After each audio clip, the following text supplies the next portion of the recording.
welcome to the third and the final episode of the Flight of the Red Bandit. I'm so happy guys that we are finally completing the series of the Flight of the Red Bandit. So now let's start.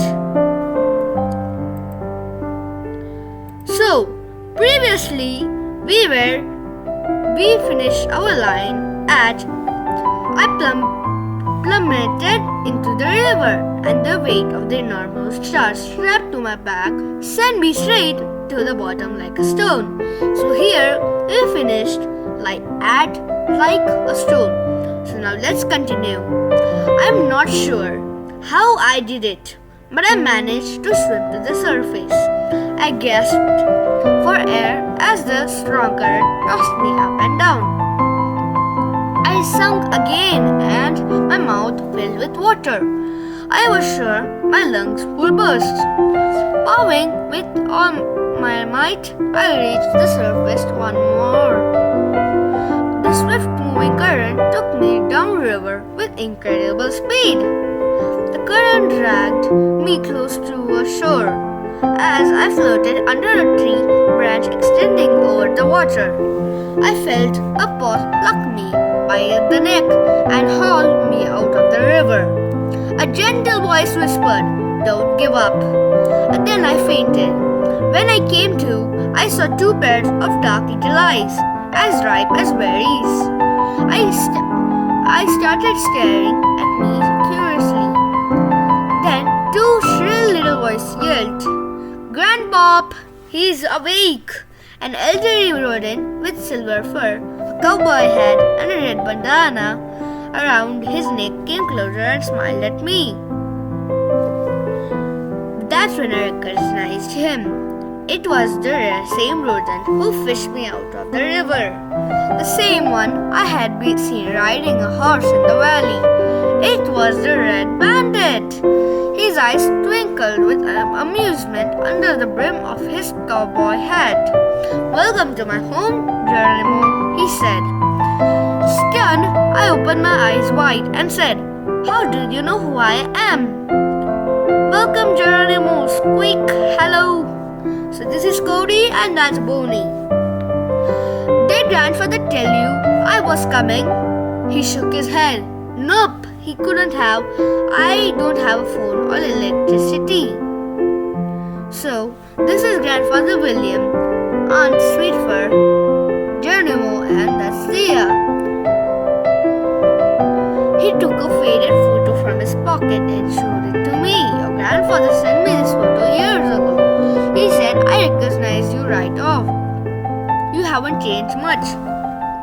I looked around and realized that I was inside a log cabin, a house made entirely of wood.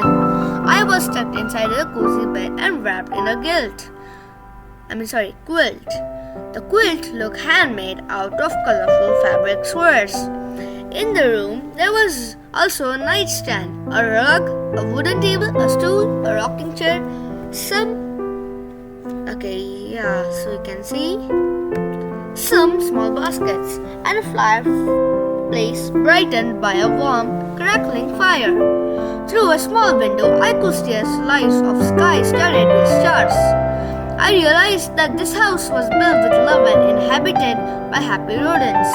The Red Bandit nodded, as if he had heard my thoughts. "Yes, Geronimo, I built this house with my own two paws many years ago. But I don't need a lot of stuff in order to be happy. I just want to be in touch with nature, and to protect is the best I can." I nodded sleepily. "We can talk tomorrow," he said. "Here I got some yarns to share with you." I wanted to thank him, but I quickly drifted into a deep sleep. I dreamed that Grandfather William was nervously pacing back and forth across my office, waiting for his new hat. When I woke up, morning sunlight streamed through the window. I felt much better. The Red Bandit loaned me some cowboy clothes. To thank him, I helped out with some chores around the cabin, doing tasks just like they did in the days of old. I gathered the wood. I hoed the garden. I cut the wood. I pumped the water. Thanks, friend. I stayed with the red bandit and his grandchildren for several days until I was feeling better. The red bandit took care of me while Cody and Bonnie kept me company. We became such good friends that they asked if they could call me uncle. That made me so happy. On the third day, Trap, Poppy, Wild Willie, and Bruce Hyena showed up the cabin. They had formed a search party to find me. Good for you, Spilton, Poppy exclaimed. You are still alive. Wild Willie slapped my back. I'm proud of you, rookie, he said. Bruce chuckled. Cheesehead, it's good to see you alive. And you are in tip-top shape. Trap hugged me, because I thought you were gone for sure this time. Then he looked around anxiously.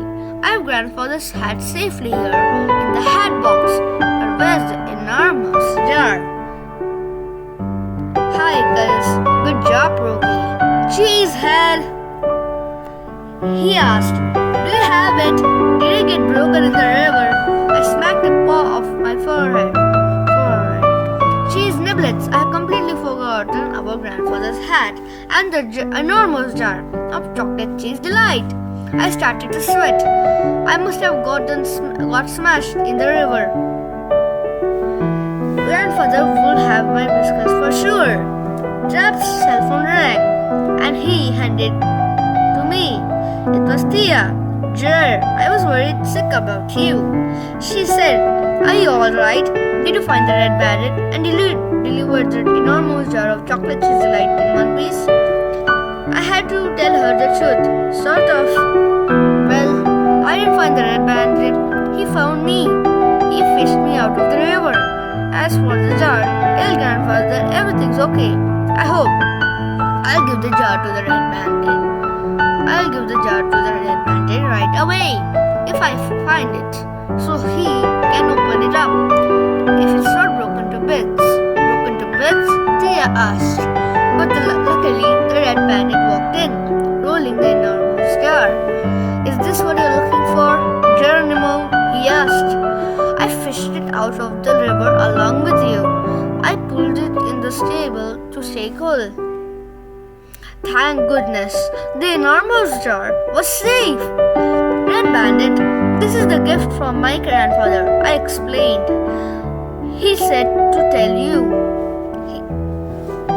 Here's a gift just as sweet as and enormous as our friendship. Red Bandit's eyes got wide. This gift is truly enormous. Cody and Boomy bought in the ladder, and I placed it next to the enormous jar. The red bandit climbed to the top, opened the lid with a plop, and dipped a paw into the chocolatey cheesy spread. Then he tasted it. How is it? Trap asked eagerly. Red bandit grinned. Delicious, he exclaimed. Go ahead, have some. Everyone grabbed a spoon or a ladle and dipped it into the jar. We put on the spread on breads and cookies. Trap didn't even bother with any bread. He gobbled the spread down by the ladful. Nobody minded, though, because the jar was so enormous that there was plenty for everyone. This gift is extremely awesome, extremely special, and extremely delicious. Everyone agreed. Even when we had all eaten our fill, even Trap, the red bandit took off his red bandana and handed it to me. Smiling, please give this bandana to my friend William, he said a long time ago. I gave him one just like it. Then he pulled the falcon's feather from his hat and handed it to me. An object as special as a falcon's feather cannot be bought. It can only be found or received as a gift. I'm giving this to William as a sign of our friendship, filled with gratitude. I took the feather from him. I tied the bandana around grandfather's new hat and tucked the feather into the band. Thanks to the red bandit, grandfather finally would have his new hat, complete with the bandana and the falcon's feather. I haven't failed him. I felt as happy as a rodent in a cheese factory. A new hat for William Shortpaws. With my tummies filled with the excellent chocolates and cheese, we said our goodbyes. Trap and I got ready to begin our very long journey back to Mouse Island, where my grandfather waited for us. I promised to visit my new friends again with my entire family. Next time, I will stay longer because Arizona is a truly amazing, beautiful, and a friendly state. The plane ride was very, very, very long. I slept almost the entire time. Not only my adventure in Arizona physically exhausting, but it was very emotional too. When the plane finally landed, I woke with a start. Trap and I picked up our luggage from the baggage claim and then headed toward the exit. Who do you think was waiting for us? It was a very impatient grandfather William, along with Thea and my nephew Benjamin. Grandfather William ran toward me, shouting, "Well, do you have it? Where is it?" I handed him the hat box. "Here is it, grandfather," I said. "Here's your hat. Moved." He took the hat and put it on his head. "Perfect," he said with a grin. "It fits my head perfectly, just like the other one." I pointed to the red bandana and the falcon's feather. "Your friend the red bandit sent these to you as gifts," I said. "I met him after I climbed and rappelled down the cathedral rock, rode on a wild horse through the desert, took a mule down the Grand Canyon, and rafted down a raging river." Grandfather looked at me in amazement. "You climbed Cathedral Rock, you rafted down a raging river, and did all of these other extremely dangerous things for me?" He slapped my back. "Good for you, grandson," he said proudly. "You are getting good, almost as good as me." Okay, so it's perfect. Wow. I also lived many raising adventures in Arizona. Those were the old good days. He looked at the bandana and the feather one more time. "Did the red bandit like my little gift?" he said anxiously. "And how?"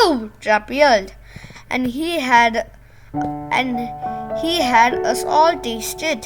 That chocolate cheese spread was yum, yum, yum. And I had one more thing for grandfather. I handed him an envelope. This letter is for you from the red bandit," I said. He read the letter out loud. "Dear William, I miss our friendship. Why not come for a visit with your whole family? That way my family will get to know your family. We'll be waiting for you in the log cabin in the woods. Sincerely, the red bandit." Grandfather smacked his forehead. "Holy cheese! That's a great idea!" he exclaimed. Then he turned toward Benjamin and Thea. "Get ready," he said. "Our next vacation will be in Sedona, Arizona. I'm sure we will have many wonderful adventures there, just as long as they are not extreme." I muttered. Then everyone cheered. "Hooray for Grandfather William! Hooray for Arizona! Hooray for the red bandit! Hooray! Good idea! Let's go to Arizona! Cheese niblets! Yay! Red bandit!" I hugged Benjamin and whispered in his fuzzy ear, You're in for such a treat. You will have lots of fun with Goody and Boney." I promised. "But you may also learn something, my dear nephew." "What's that, uncle?" Benjamin asked. I smiled, remembering my peaceful days in the cabin. In Arizona, I found the key to happiness, a simple life in harmony with nature, surrounded by the people you love. I give you my word on that, dear readers, or my name isn't Geronimo Stilton. Okay, so Be sure to read all my fabulous adventures.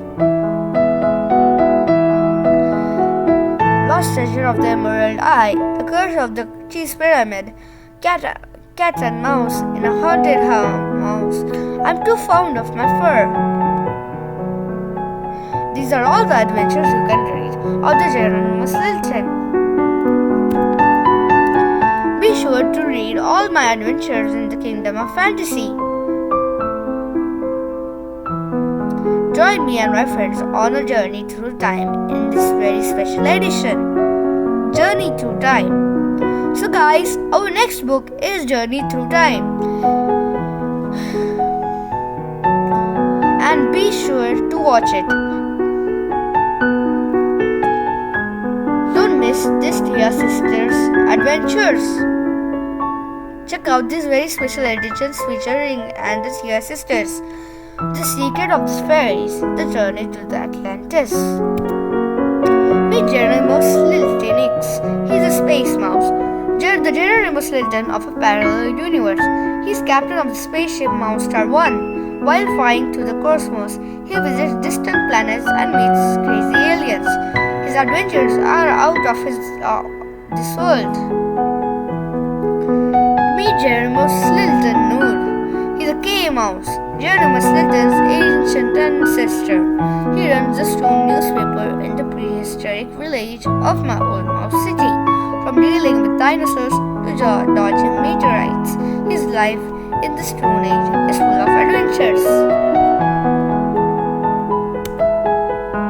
Meet Cripella von Cacklefour.